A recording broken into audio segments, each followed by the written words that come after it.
உங்களுக்கு வணக்கம்.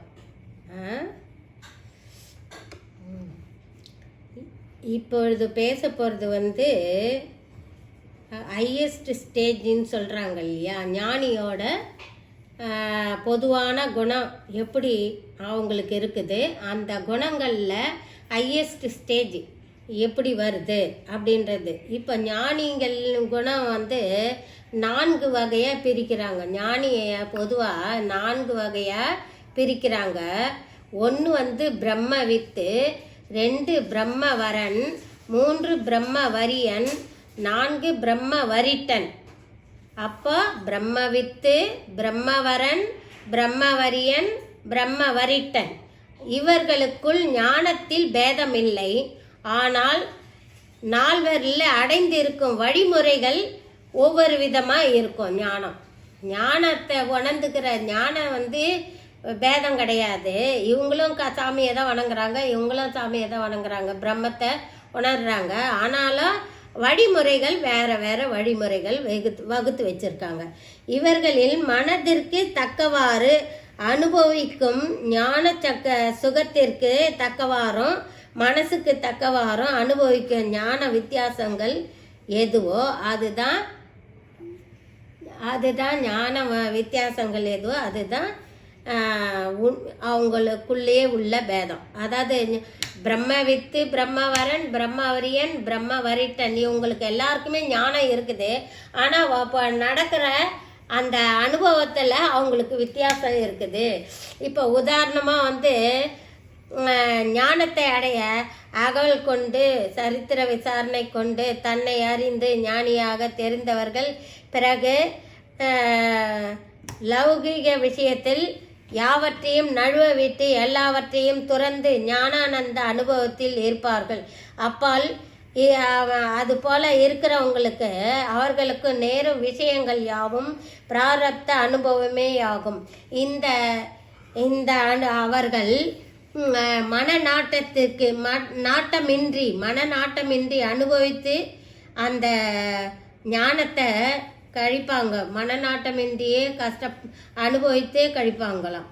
இத்தகைய ஞானத்தை அடைந்த சகல புறப்பற்றுகளையும் பகிரங்கமாக கைவிடும் வரையில் நமது வருண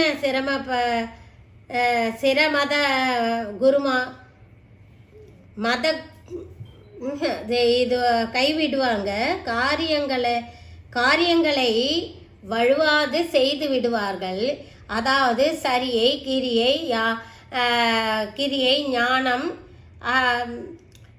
ஆகியவற்றை வென்று அடைய அபியாசம் செய்து அவர்கள் கோரிக்கையை நாம் அவங்க நிலையில் கோரிக்கை நன்மையாகவே வெளிப்படுத்துவாங்க. அந்த நிலையில் இருக்கிறவங்களுக்கு ஞானிகளுடைய குணம் அதாவது இப்போ உதாரணம் மத்துவாச்ச பக்தியில் இருந்து அந்த கண்ணப்பநாயர் மத்துவாச்சாரியர்லாம் பக்தி வழிபட்டே உண்மையான விசுவாசத்தோடு வழிபட்டாங்க. அப்போ பகவானை அடைஞ்சாங்க. அதே ராமானுஜர் அது மத்துவாச்சாரியார் துவைதத்தை பின்பற்றினாங்க. ராமானுஜர் விசிஷ்டாத்வைதத்தை பின்பற்றினாங்க. சங்கராச்சாரியார் அத்வைத்தை பின்பற்றுறாங்க. ஆனால் 3 பேருமே ஞானிங்க தான். ஆனால் 3 பேரும் ஞானியாக இருந்தாலும் அந்த ஞானிங்க ஒவ்வொரு வழிமுறை வேற.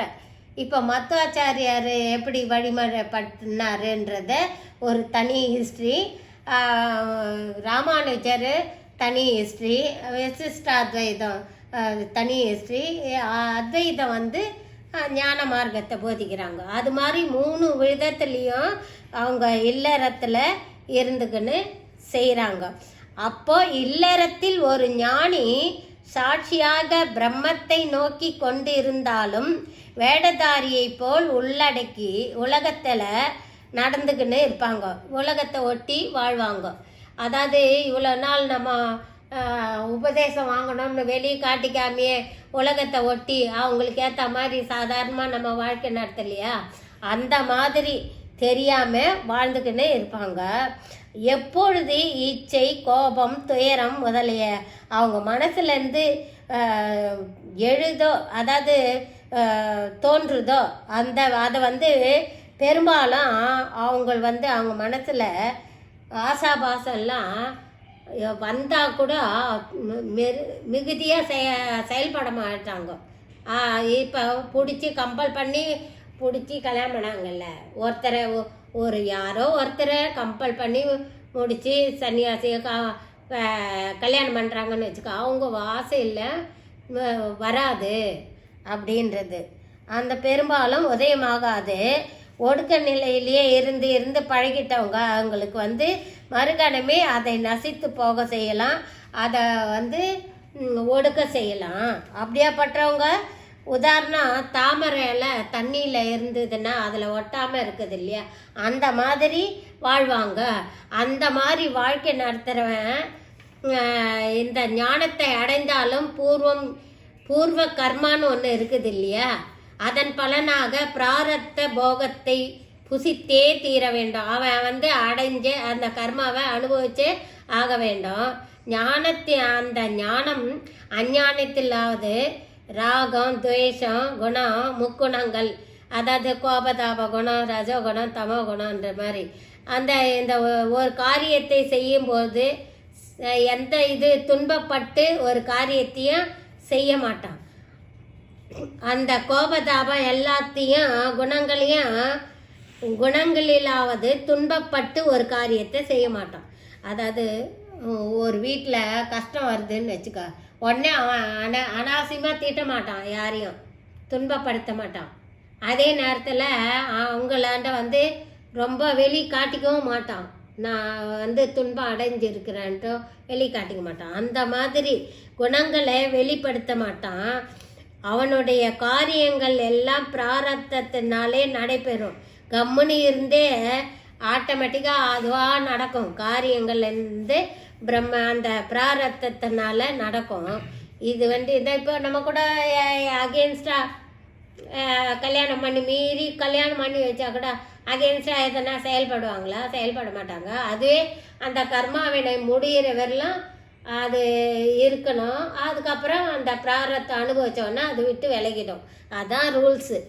அளவின்படி பலவிதமாக இருக்கு. இதுதான் பிராரத்தன்றது. இந்த பிராரத்தம் வந்து பொதுவாக இந்த ஞானிங்களோட குணம். அதாவது பிரம்மவித்து பிரம்மவரன் பிரம்மவரியன் பிரம்மவரிட்டன் சொல்கிறோம் இல்லையா, 3 வித ஞானி. அது அத்வைதம் விசிஷ்டாத்வைதம் அத்வைதத்தை போதிச்சவங்க.